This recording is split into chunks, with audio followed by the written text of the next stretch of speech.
Match ختم ہو چکا ہے دوستوں. تو جیسا آپ نے دیکھا کہ پاکستان یہ میچ ہار چکا ہے اور آلموسٹ پاکستان اس ورلڈ کپ سے آؤٹ بھی ہو گیا ہے.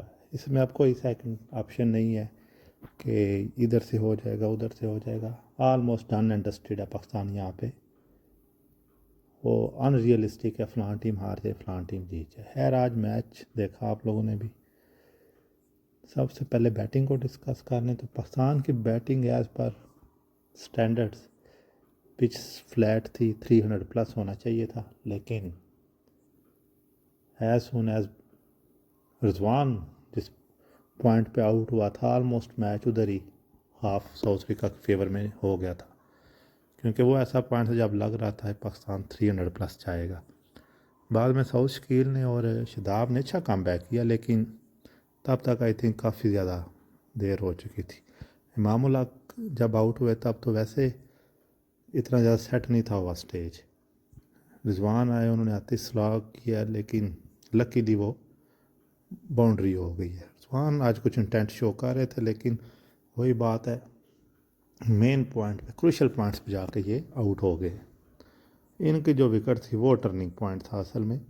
اس کے بعد بابر نے سارا ٹائم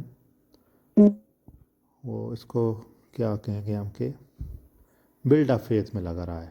بابر صحیح کھول کے اپنے شارٹس نہیں کھیل رہا, وہ بلڈ اپ کرتا رہا ہے کہ اننگ بلڈ کرے, میچ کو ڈیپ لے کے جائیں, اور آلموسٹ وہ سکسیزفل بھی ہو گئے تھے. لیکن ایک بہت ہی ہلکی سی سپائک پہ ان کو آؤٹ دے دیا گیا. خیر وہ آؤٹ بھی تھے.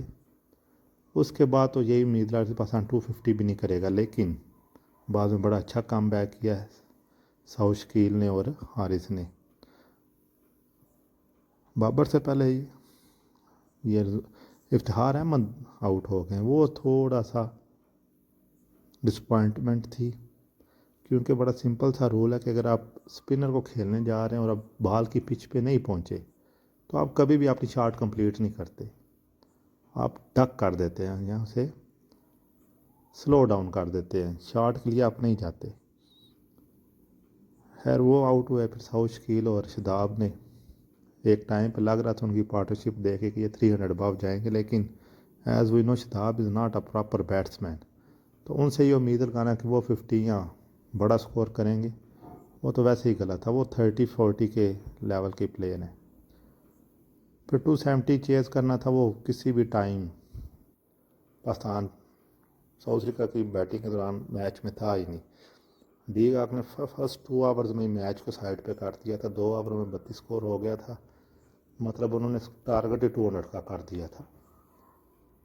اچھا کم بیک کیا بیچ میں پاکستانی بالرز نے, لیکن ساؤتھ افریقہ ہمیشہ گیم میں آگے رہا ہے. پاکستان ہمیشہ چیزنگ گیم کھیلتا رہا ہے, اور جب یوں ایسی چیزنگ گیم کھیلی جائے تو بیٹنگ ٹیم ہمیشہ ایڈوانٹیج میں رہتی ہے. چیزنگ کرتے جب آپ گیم چیز کر رہے ہو نا, سکور چیز نہیں گیم چیز کر رہے ہو, تو جو ٹیم بیٹنگ کر رہی ہوتی ہے وہ ایج لے رہی ہوتی ہے ہمیشہ. باقی کچھ کیپٹنسی بھی بابر کی. وسیم جونیئر نے فرسٹ اوور میں وکٹ لی ہے, سیکنڈ اوور میں اس کو 5-6 رنز پڑے, انہوں نے ہٹا لیا اسے. حالانکہ بعد میں وسیم جونیئر نہیں آ کے دوبارہ وکٹ لے کے دی ہے. اس سے پہلے ایک اسامہ میر نے وکٹ لی تھی, لیکن اگر اس ٹائم کنٹینیو کرواتے بابر اس کو وسیم جونیئر کو, تو میں بھی اس ٹائم جس طرح کا ان کا ریدم بنا ہوا تھا یا جس قسم کی وہ بالنگ آج کر رہے تھے, تو وہ وکٹ اس ٹائم بھی نکال سکتے تھے ایک اور. اور سیکنڈلی یہ جو حارث رؤف صاحب ہیں, بالکل شروع میں سارے کرکٹ ایکسپرٹس کہہ رہے تھے کہ پاکستان کی ٹیم کا ویکسٹ لنک جو ورلڈ کپ میں پروف ہونا ہے وہ حارث رؤف میں ہے, کیونکہ صرف پیس ان پچز پہ نہیں چاہیے. ان پچز پہ آپ صرف پیس کے دم پہ نہیں میچ ون کر سکتے. خیر اب تو جو ہونا تھا ہو گیا. یہ ورلڈ کپ بھی کہ جو ہماری کہہ لیں کہ جو ڈریم تھا وہ ڈریم ہی رہ گیا. اب ورلڈ کپ کے بعد نیو ٹیم اگلے وینیوز کو سوچ کے, کیونکہ اب اگین پاکستان وہی غلطیاں کرے گا. پاکستان انڈین پچز کے حساب سے ٹیم تیار کرے گا, اور اگلا ورلڈ کپ ساؤتھ افریقہ میں ہے, وہاں پہ ہمیں فاسٹ بالنگ پیک چاہیے. جس طرح لاسٹ ورلڈ کپ ہم انگلینڈ میں تھا, ہم نے اس کے حساب سے اس ٹائم فاسٹ بالنگ پیک تیار کر لیا تھا. اسپنر تھے ہی نہیں ہمارے پاس. اب اگین پی سی بی یہ غلطیاں کرے گا کہ نہیں، دیکھنے والی بات ہے۔ خیر میچ آج کچھ انٹرسٹنگ ہوا ہے، لیکن ایز ہول ورلڈ کپ بہت بورنگ جا رہا ہے، تو یہ میچ بھی بالکل بورنگ ہی گیا ہے۔